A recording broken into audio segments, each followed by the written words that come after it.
أرضينا بالهم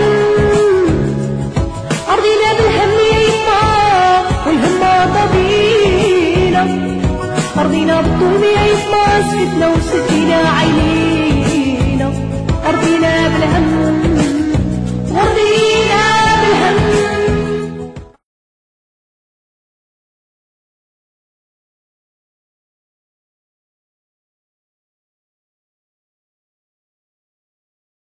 Oui, bonjour, c'est Rui Baba pour Maghreb Observateur. Moi, j'ai pris quelques jours pour comprendre cette constitution. Peut-être qu'il y a d'autres personnes qui sont beaucoup plus intelligentes que moi. C'est même avant même le discours royal ou avant même la publication de la Constitution, ils ont déjà dit oui, et beaucoup de choses, ça donne beaucoup à réfléchir, ou bien juste après, là, et ça, la participation de certains outils du gouvernement comme la MAP, ici à Montréal, qui n'a pas cessé de raconter rien que des mensonges depuis même l'existence de la MAP, hein, depuis Minazeddine jusqu'à aujourd'hui. Et on dirait que la MAP appartient à un groupe, puis ce groupe-là fait plus de la propagande, puis là où ça touche, en tout cas, à remplir. Bon, c'est pas mon sujet. Ça, j'aimerais parler de la Constitution. Je vais donner ma vision à moi personnelle. Et ça, c'est tout risque de décevoir. Je veux juste, moi, je me questionne après la lecture, après des consultations. Je veux savoir, je veux comprendre. C'est avant le mouvement du 20 février, avant le printemps arabe, il y avait une constitution. Et cette constitution, personne n'en parlait. Au moment que c'est arrivé,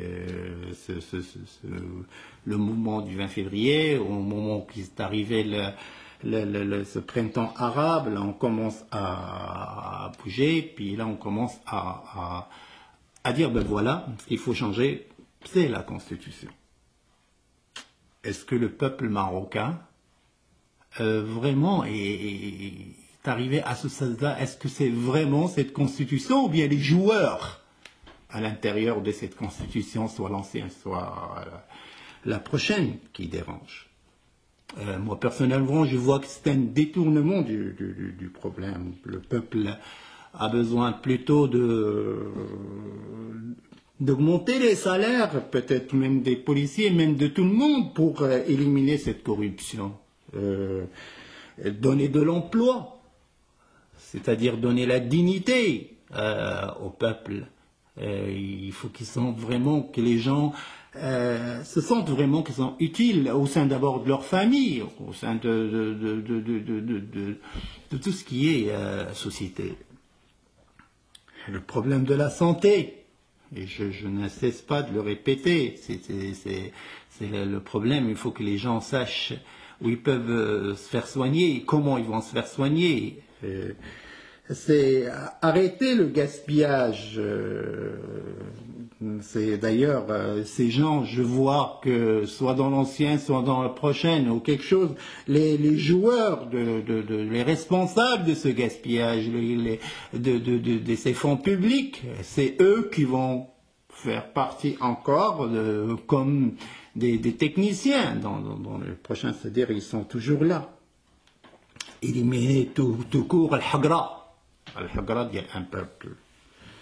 C'est comme il disait dans le mouvement du 20 février, le façade, au tedbir, ça. Puis là, je vois qu'on essaye, tu vois, essaye de voir tout ça. Est-ce que, je me pose cette question, est-ce que cette nouvelle constitution va éliminer tous ces points-là? Vous savez, là aujourd'hui, On va céder le pouvoir les partis politiques et le Parlement. D'abord, qui dort? C'est ces gens-là aujourd'hui qui vont nous gouverner demain? Est-ce que ces gens-là qui vont nous diriger? Est-ce que ces gens-là qui vont régler ces problèmes-là? Je ne pense pas. Il y avait une déception d'ailleurs depuis l'existence de ce Parlement. Est-ce que demander à monsieur et madame de la rue ce qui l'intéresse le plus dans un pays comme le Maroc? Le Maroc, on est encore loin de l'écrit. Comment on peut vraiment parler d'une constitution qui, dans un sens, vraiment la colonne vertébrale des institutions d'un pays, tandis que on s'arrête même pas encore au feu rouge. Personne ne respecte. Qui va la respecter? On n'a jamais respecté absolument rien aujourd'hui. Il fallait vraiment nous montrer de quelle manière on va éliminer toutes ces choses-là. Mais aujourd'hui, ça arrive toute la veille parce que ce qu'on a au sein de cette Al-Hagra, les vrais diplômés, ils sont quelque part chez eux, mais c'est qui aujourd'hui parmi les architectes, parmi les gens qui vont faire partie de cette constitution, qui vont être là? C'est des gens, c'est lui qui خدم ولده يخدم خالته يخدم mais ça c'est diplôme ou sans diplôme, il n'y a aucun problème. Où ils vont se faire soigner, ils vont se faire soigner quelque part, d'autres ils ne se soignent pas de la même manière que le peuple qui habite. C'est aujourd'hui c'est un point moi personnellement ça me dérange beaucoup. Pour la communauté marocaine à l'étranger, ça fait longtemps que je demande de démocratiser, pas juste constitutionnaliser l'histoire de la communauté marocaine à l'étranger. Et je pense, d'après le discours royal ou d'après la Constitution, je vois qu'il y a des points très très positifs pour la communauté. À savoir au sujet de la pratique, parce qu'il reste flou et c'est pas vraiment très très très clair là-dedans. Qu'est-ce qui va arriver de ce fameux conseil des Marocains à l'étranger qu'on nous a imposé et que lui, à lui seul, il dépend. J'aimerais ça, d'abord, avant qu'on passe à la Constitution. J'aimerais ça qu'on fasse vraiment un bilan, puis que le montrer au peuple combien ça a été dépensé, combien d'argent a été dépensé. D'abord, commençons d'abord par, s'il le faut, juger ces responsables de ces fonds, de ce gaspillage qui normalement devrait aller à la santé ou bien à la création d'emplois. Et là, aujourd'hui, on parle d'autre chose. On parle de ceci, cela, tous les points, c'est beau. Puis en plus de ça, là, on va le présenter à la communauté européenne, on va le présenter. C'est au Maroc que ça se passe. C'est pas en Europe. C'est pas c'est pas plaire aux gens. Oui, il n'y a pas de problème. La réputation du Maroc, c'est important. Mais avant tout, est-ce que Sarkozy vient avec sa constitution pour nous la montrer avant de la faire ou quoi que ce soit? On veut toujours plaire aux autres. La vitrine, elle est très belle, mais l'intérieur de la boutique, il est dégueulasse. Là, comme j'ai dit, on veut vraiment aujourd'hui avec tous ces mouvements-là, on essaie de détourner une vérité, puis on va vraiment à la Constitution. Bon, c'est une bonne chose, mais est-ce que ça va régler ces problèmes de base? Ou bien ça va devenir pire parce que ça va encore tomber dans les mains. Comment ça va être les élections? Comment ça va être arrangé? Est-ce qu'on va encore acheter un peuple des fois pauvre pour pouvoir accéder au Parlement et après accéder au poste du chef du gouvernement, puis après faire encore ce qu'on veut? C'est le problème là de céder certains pouvoirs au Parlement. Pour moi, ce n'est pas une très bonne chose parce que le problème ne vient pas de la personnalité du roi comme tel.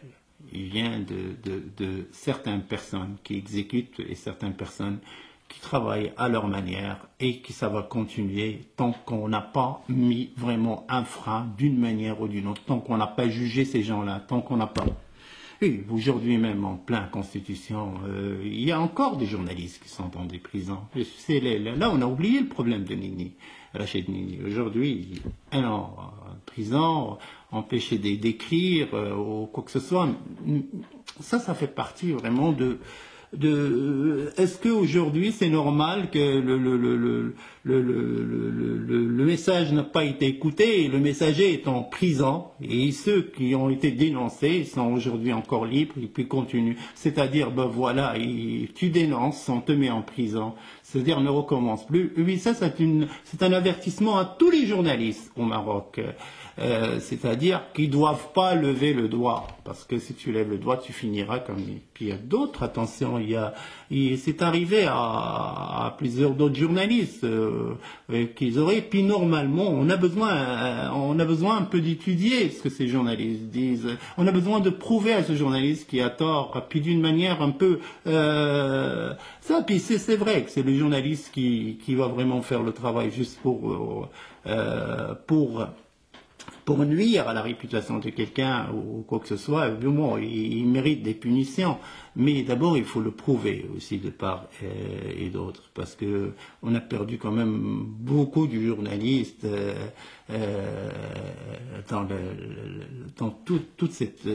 pendant des années. C'est-à-dire, voilà, vous avez le droit d'écrire, mais vous savez, vous allez subir les conséquences.